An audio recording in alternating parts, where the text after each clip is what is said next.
हो जब एक इंसान की कामनाओं की अभिलाषा उसे ऐसी दुनिया में ले जाए जहां सुख तो स्वर्ग जैसा हो लेकिन अंजाम नर्क से भी बदतर। क्या हुआ जब एक मामूली इंसान को एक काम पिशाचिनी से प्रेम हुआ?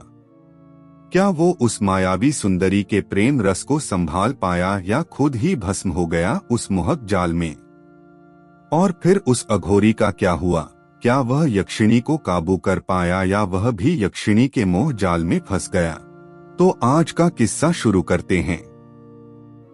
लेकिन रात को कभी अकेले मत सुनना। आज की कहानी एक ऐसे ही इंसान की है जिसने अपनी लालच और वासना की आग बुझाने के लिए मौत को दावत दे दी। कहानी की शुरुआत होती है राघव नाम के एक आदमी से। राघव वासना और लालच से भरा हुआ एक आम इंसान था। वह जीवन में सब कुछ पाना चाहता था, दौलत, शोहरत और सुख। लेकिन समाज में उसकी कोई हैसियत नहीं थी। लोग उसे कमजोर समझते थे और उसके सपनों का मजाक उड़ाते थे। अपनी असफलताओं से तंग आकर एक दिन उसने अपनी जीवन लीला समाप्त करने का फैसला किया। वह देवगढ़ के घने जंगलों में स्थित एक खतरनाक जगह है जिसे लोग काली खाई कहते थे, वहां पहुंच गया। राघव खाई के किनारे जाकर बैठ गया। कूदने से ठीक पहले वह मुंडेर पर बैठकर अपनी बदकिस्मती पर रो रहा था।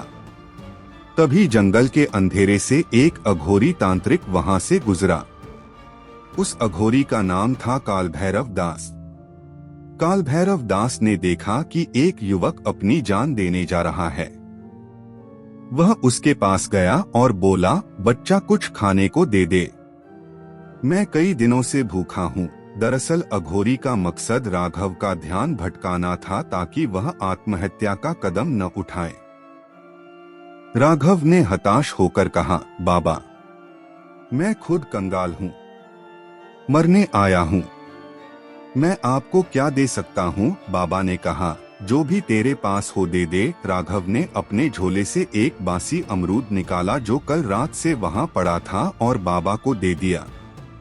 बाबा ने वह अमरूद खाया और मुस्कुराते हुए बोले, तूने मेरी भूख मिटाई है, अब मैं तेरी सारी समस्याएं मिटा दूंगा। बोल, क्या चाहिए तुझे? राघव ने अपना दुखड़ा रोया कि कैसे उसे जीवन में ना कभी प्रेम मिला, ना धन, ना ही कोई शारीरिक सुख। बाबा ने कहा, तुझे यह सब मिलेगा, लेकिन तुझे 3 दिनों तक एक कठिन साधना करनी होगी। राघव तो वासना और लालच में अंधा था। उसने तुरंत हाँ कर दी। बाबा ने उसे एक गुप्त मंत्र दिया और जंगल में स्थित एक गुफा का रास्ता बताया। उस गुफा का नाम था श्मशान गुफा।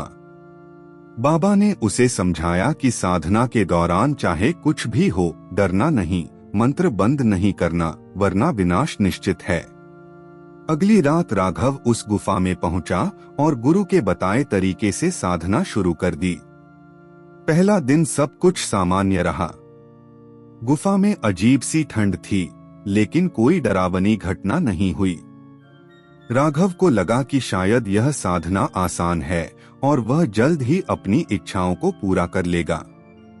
दूसरे दिन वातावरण बदलने लगा।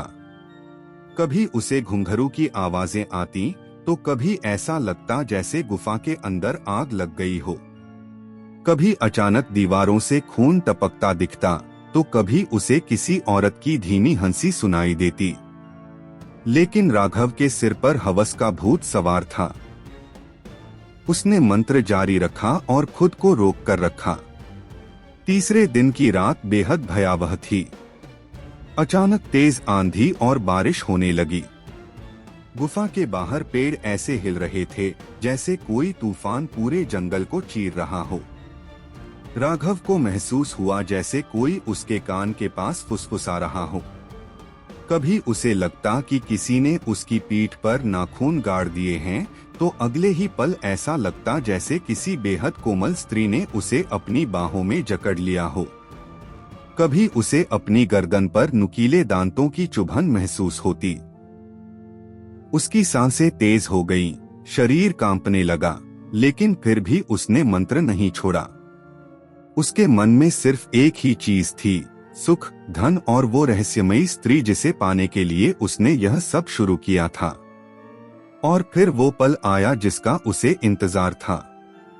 अचानक एक मधुर आवाज गूंजी, राघव, उठो, देखो मैं आ गई। राघव ने आंखें खोली तो उसकी आंखें फटी की फटी रह गईं।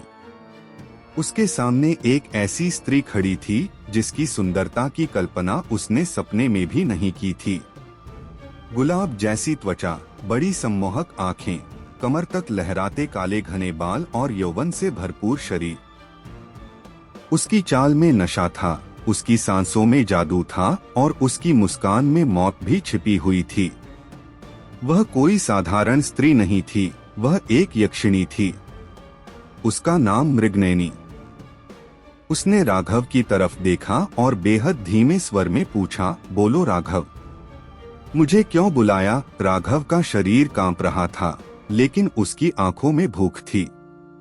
यक्षिणी ने मुस्कुराकर कहा, तुम्हें धन चाहिए, शोहरत चाहिए या मेरा प्रेम? राघव ने बिना सोचे कहा, मुझे सब चाहिए, सब कुछ। यह सुनकर यक्षिणी हंस पड़ी। उसकी हंसी में मोहकता थी, लेकिन उसमें एक खौफ भी छिपा था। उसने कहा, तुम्हें सब मिलेगा, लेकिन मेरी एक शर्त है। मेरे बाद तुम किसी और स्त्री के बारे में ना सोचोगे, ना संबंध बनाओगे। और जिस दिन तुम मुझसे डरे या मेरा वचन तोड़ा, मैं सब कुछ नष्ट कर दूंगी और तुम्हारी आत्मा को हमेशा के लिए कैद कर लूंगी। अघोरी बाबा ने राघव को पहले ही चेतावनी दी थी कि यह साधना खतरनाक है और यक्षिणी का वचन निभाना आसान नहीं होगा। लेकिन लालच में अंधा राघव बिना सोचे समझे हाँ कर देता है। उसी रात गुफा में दोनों प्रेम रस में डूब जाते हैं। राघव को ऐसा सुख मिला जैसे वह स्वर्ग में हो।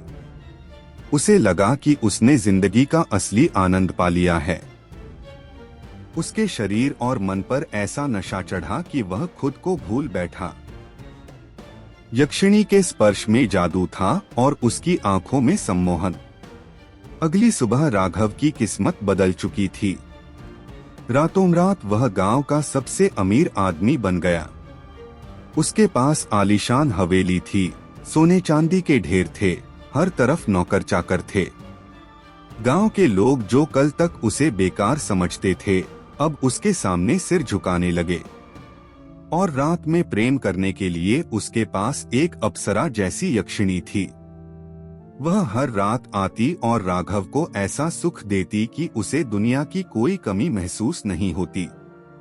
लेकिन जैसे जैसे समय बीतता गया, राघव के मन में एक कमी खलने लगी।